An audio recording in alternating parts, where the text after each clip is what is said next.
talking about all this stuff and kind of make it also pertinent to local and kind of timely things going on that might affect agriculture. Should other people want to take this up? But first, I want to really thank everyone who works at AVA. They've been so wonderful to me. It's been one of the best experiences I've had exhibiting. I think anywhere, everybody's been really supportive and like understanding what I'm doing, not kind of treating me with any kind of distress. I mean, like I came and I said, well, what if I wanted to, what if I wanted to install like a gray water bucket in your bathroom, Just wanted to see what they would say. And they said, okay. Of course I didn't because I think that might have been taking it too far, but it was really great that I could see that they would be game for that. And of course, they're very dedicated to sustainability issues. They got their gold lead certification. So it's been a real privilege for me to show here, and I want to say we really stand behind everything they say. It's been a pleasure working here, and I want to thank all the volunteers. I see them here, and everybody who's part of the AVA community for welcoming me. Let's see, what else? Oh, and I just got done thanking you for thank you so much. In fact, just to see, I thought it would be kind of mischievous for me, I think maybe like a month before I even came to install the show, kind of guerrilla garden there. This is part of my testing of AVA.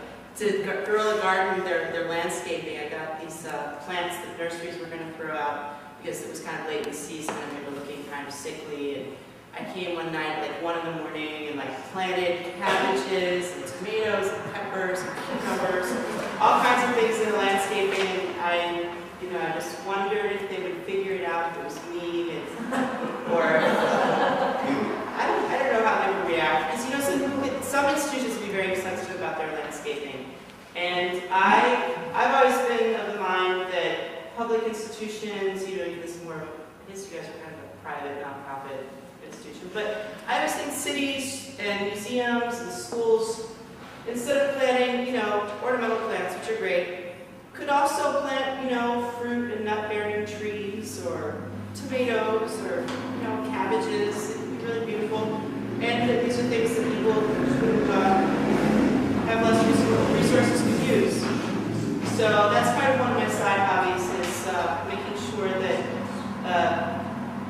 maybe kind of just encouraging museums and things galleries to plant publicly. But you know what? They've actually kind of already been doing that, and I just kind of added to it and just kind of fit right in with what they had going on. They had all these sunflowers. Everybody thinks I planted the sunflowers, I didn't, but it works. So, yeah, I just want to say it's great. I want to talk about a little bit about each of the pieces and maybe provide useful information. How many people here are interested in gardening and do gardening kind of stuff? Just maybe a half. Okay. The first piece, I won't drag you all out there, but I bet you've seen it, or if you haven't seen it, go look at it later. I've retitled since Alex Hansen here, he's not here, the guy who wrote the review. I don't remember what I called it before. He called it The Hanging Gardens of Lebanon, which is such a better title. And it's really where I was going with it anyway, so that's great. That's all these detergent bottles and things that I got out of recycling. Really my inspiration for that was just kind of the novelty of growing plants upside down. Like they have this product now that they're selling to grow things upside down. I just wanted to see how it works. And it does actually work. And also I was inspired just kind of like by the kind of beautiful, what I find beautiful is the colorful garishness of detergent bottles, which I erased using silver sticky paper, which I thought might reflect light back onto the other plants. And it works great for growing other plants. It works great if you have the patience to water them all the time, because they dry out very fast. But the advantages are that when you're growing something, say like with a tomato, you don't have to stake it. It just grows upside down, finds light. You don't have to support it. It supports itself. So this is kind of a strange instance where I feel like I've kind of hacked nature, gone against nature to do something that works anyway. Or maybe, I don't know if it works better, but it works anyway.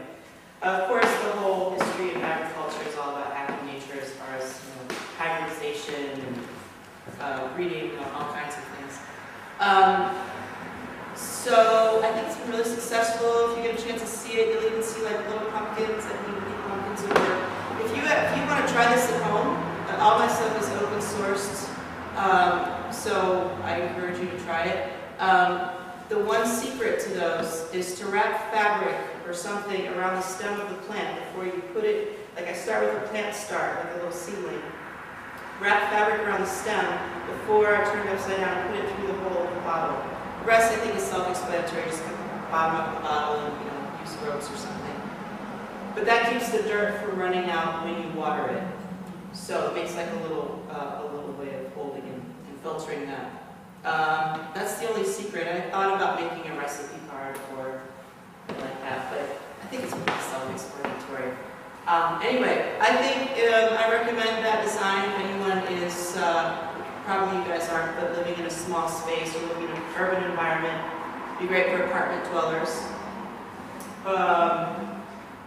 It has less contact with the soil, so that means less disease. The plants have less, in fact, some of them still got the blight, but most of them are okay. They also have less contact with pests that could come from the ground up. I haven't had a problem with aphids or a lot of other things. I think almost any pests on those. I think it's, as far as overall production of fruits and vegetables, you probably get more if you do it in the ground. There's more room for the root ball, but it's a fun thing to do. And you also have to find places to hang them. So the next piece I want to talk about is the self-irrigating indoor-outdoor hanging fruit farm, which we installed here inside. The idea is that this would work inside or outside. I think the best place would be if you had a large balcony. Maybe if you live in a tall building in an urban area, this would be great to have on a balcony. And then you would have other maybe plants. Because you're going vertical, that means you have more space to grow things.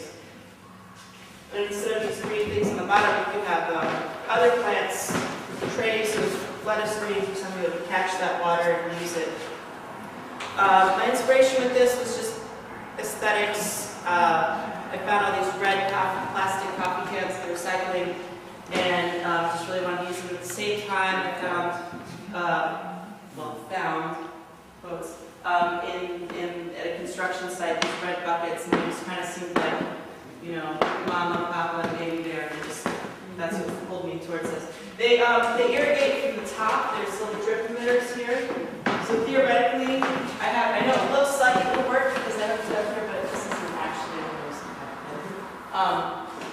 what happens is you would turn it on, and there's a different drip emitter above each one. So this one's like half gallon per hour. That's a gallon, and that's 2 gallons per hour. And since you don't want to get tomato leaves wet, there's a tube coming from that drip emitter down to get to the root level. So you just turn it on, and it will water itself. Unfortunately, it's just theoretical, so the gallery had to come in twice a week, which is good because I get to visit. I feel like I had a job or something. Water the plants. A little dry in here, and as you can see, I've been affected by the blight, which I talk about on the green sheet. So those of you who don't garden, maybe you don't know that there was a big this tomato blight that hit the whole Northeast. Like, it kind of happens usually, it's not that uncommon, but we got the late blight early, and so everybody's tomatoes and potato plants were severely affected, and a lot of people who depend on those crops lost them. So I kind of addressed that on the green sheet. I give recipes for things you can do with green tomatoes if you have to harvest your plants early. and ways of dealing with it next year. I'm not going to grow tomatoes for a few years, or there's a couple of varieties that you can grow that are supposed to be blight resistant, Legend and Mountain Magic. I didn't quote them, but NPR and New York Times, a lot of information from them. So next year I think I'm going to change my focus away from kind of growing tomatoes and things and grow perennial fruit and nut trees. I'm going to kind of turn our backyard into this kind of orchard of things, just make it like a wild food forest, and not kind of do basically what is raised bed gardening, even though I use tires. That's not in the show. So it's about tomato blight. It's they say that it's because of the plants that were raised in big box stores that down south and then brought up here. They brought the blight with them, and then we combined with the long, kind of cool, wet, early part of the summer. We got the late blight early, and then just wiped everybody out. So I think it's just best not to. I'm not going to grow tomatoes for a couple Well, years. what have you got in the buckets with the plants? Which plants? Well, I mean, what's in the buckets? Is it just all heavy plants? No, I made a specific mix because I knew it was going to be hanging, that it would have to be lightweight. So it's heavy on the vermiculite, heavy on perlite, natural compost, and some like natural fertilizer, organic fertilizer. But it worked really well, and they are pretty lightweight. I've just been waiting for that hook to pull out of the ceiling, but it hasn't. So it's doing okay. And that's good for the other hanging stuff too. I just made my own mix. So the next is the complete worm composting of plants. My inspiration for this was, I did this while I was in Roswell, and the first worm composter I made killed all the worms, they dried out, and so I felt really guilty about that. So I really overbuilt this worm composter. Because worm composting doesn't actually need to be this complicated. You can just do it with 2 bins, but I just really tricked it out of guilt, and so far it's working. So the main action is happening here. We have, if you're brave enough to open this up, and you can see a big mess of black things decomposing and shredded newspaper. So there's worms that have been in here. By the way, other galleries where I've shown this piece at the Roswell Museum, I said, I'm going to put compost in here with the worms, and they said, no way, you're not putting that in our gallery. So I kind of did this show before with no plants, no worms, no compost, nothing that was like living, but it's okay, it's okay. So everything you would need to do your worm composting is here. You have your paper shredder. Because the first step of the paper in worm composting, you shred paper, you wet it, you wring it out so it's like a wet sponge, and then you add that, and that creates kind of like a hospitable environment for the worms. And then any small kitchen scraps you have, you add them, and you can do this inside. You don't have to do this outside. It doesn't smell or anything like that. You can be calm because it's great in the winter when you don't really want to walk out through huge snowdrift to your compost pile. You just here it's great for apartment dwellers who want to compost. And then when it fills up, you take this bin and you open this up and you put it on top, and you put new paper, and then after a couple of weeks, there's little holes in the bottom of the bins. The worms will migrate up into the second bin, and then you switch that out. There's even a little digital hydrometer, thermometer there. And then because there's holes, there's a potential for this to leak because it's on a slight slant. There's a little tap here, and you can harvest what leaches out.